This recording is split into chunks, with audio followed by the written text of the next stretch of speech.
Welcome to Climate Quickies, bite-sized nuggets of climate goodness from our TEDxLondon experts in under 5 minutes. In this week's Climate Curious, recorded live at TED Countdown, we're looking at the absurd inequality of climate work. This week's guest, the director of the Youth Climate Justice Fund, Joshua Amponsem, says that when it comes to tackling the climate crisis, the majority of the workforce in Africa believe that their role in the climate crisis is labour-intensive, low-income work, not in the strategic, analytical or leadership-based spaces. Joshua wants to change that, and he's got a solution that works across academia, finance and policy. So let's head over to Joshua to hear more. Stay curious. My big idea is that we cannot achieve this green transition towards a world where we move away from extraction and fossil fuel and create this better world that we're looking for if we cannot or don't pay enough attention to investing in the workforce, the people who are going to do the work, the actual work of this transition. So if you think of the world we live in now, a lot of the concentration and the pressure, the design and everything is very much focused on the big leaders, right? So we put pressure on leaders, we have expectations on them. But the majority of people who wake up every day and go to work are the people who are actually driving this economy. And there's a huge inequality that exists between that workforce and those who are driving those decisions. And I think that is an enormous opportunity if you could actually build that people power. The big idea is that in the global south and in emerging economies, the workforce is not trusted, it's not resourced, and they are not equipped. And there is a pending failure that is going to happen with this transition if we do not equip them.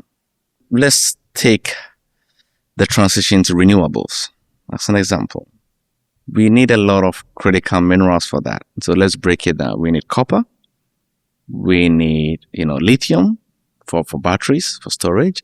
We need a lot of aluminium, a lot of zinc. So we need all these minerals that would help us to, do this transition. So if you think of your, electric vehicle, or you think of, even your cell phone, right? Your laptop, your coffee maker, everything that you use now has elements of these minerals in them. What is happening now and has been happening over the years is that in the emerging economies and the global south at large, where majority of these minerals are, the benefit of extracting these minerals do not go to them. What happens is that they are always, majority of the workforce there have to do the hard work, the labor-intensive work, digging the ground. So the perception is that, the workforce there are workers in the field. And we leave them there and we bring in some managers, some executive leaders who set up the company, they run the big corporations.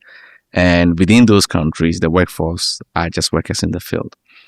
And that is the inequality that I see, because the workforce there, they don't want to be workers in the field. It is intentional systems that have kept them as workers in the field. And if you want to change that, we would have to radically invest in sectors like the academic institutions. That is where the bottleneck is. Because as it stands now, we're taking the minerals, most workforce in those communities are poor. They are not part of the formal economy. The entire Africa, about 83% of all the employment is in the informal economy. No taxes, no social protection, no formal contracts. So it's very fragile. How do we convert that into an integration where that can be part of the formal economy, where those workers, those workforce, and the students who are coming out can be part of a process where their leadership is respected, their expertise is respected, and they are not subjected to be workers in the field, but rather executive leaders and people who actually drive the transition in their own countries.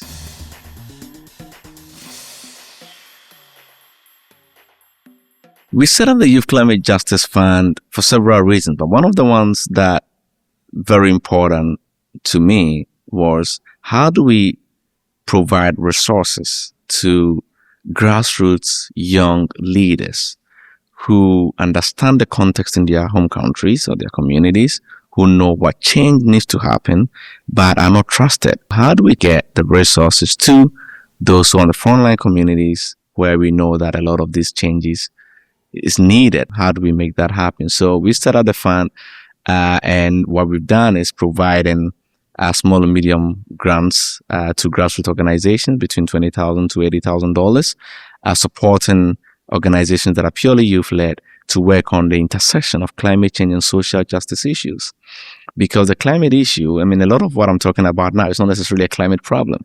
It's just social injustice, right? And an economic inequity that happens and that has been perpetuated for many years. So we cannot take the climate issue and treat it as an independent issue away from all these inequalities that have existed for years and has to some extent even been normalized, right? So how do we change that, and how do we bring the two together? So we are investing in groups to do that.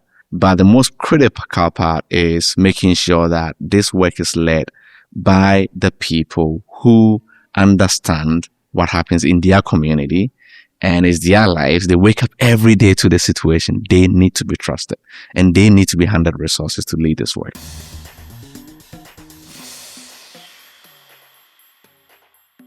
The challenge we face is that, how do people become leaders of the institutions that they are running today, right? Because, well, one of the main ways I know happens is that people author a very fantastic research, right? And it gives a lot of insights. And based on that, people start referencing that work. And the more people keep referencing that, they get invited to speak somewhere.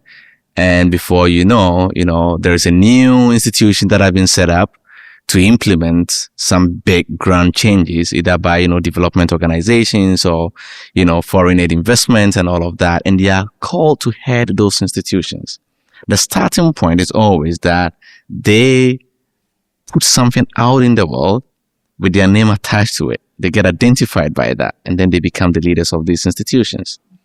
Now, the reason why we are falling short on that with local leaders is the fact that there has been, for many years, little amount of resources committed in the hands of the researchers locally.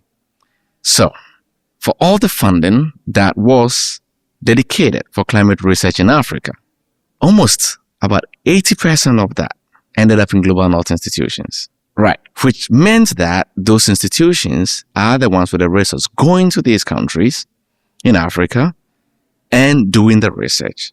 They become the lead authors. Between 2016 and 2020, 70% of the most cited research papers on climate were all authored by Global North researchers. So they get referenced, they become the bearers of the knowledge, right? And in most cases, they've gone to these countries, they've worked with local researchers there, right? They probably mentioned them in the acknowledgement, or maybe their name is last in the chain of their authorship, whatever. But the people who will get contacted to speak on this issue are going to be the lead authors. And by doing that and by being referenced, right? So it's going to go, the first name, the first author, and then Ital. The rest, they are there. But as the first author, they get referenced, they get acknowledged, and they get more visibility for their knowledge and the ownership of that knowledge, which is fundamentally has been wrong, but has been normalized within the academic sector. And I think that have to change. And to my point, I think we have to understand that if we keep doing this, we are literally going to fail. We won't solve any of the challenges we have today when it comes to climate, because what we are doing basically is that we are suppressing the capacity of the people who understand the issue better than most, and who could be bearers of their own knowledge and could have the ownership of the solutions, making sure that they are durable, they are lasting, and they can be sustained. And that is what we are missing today.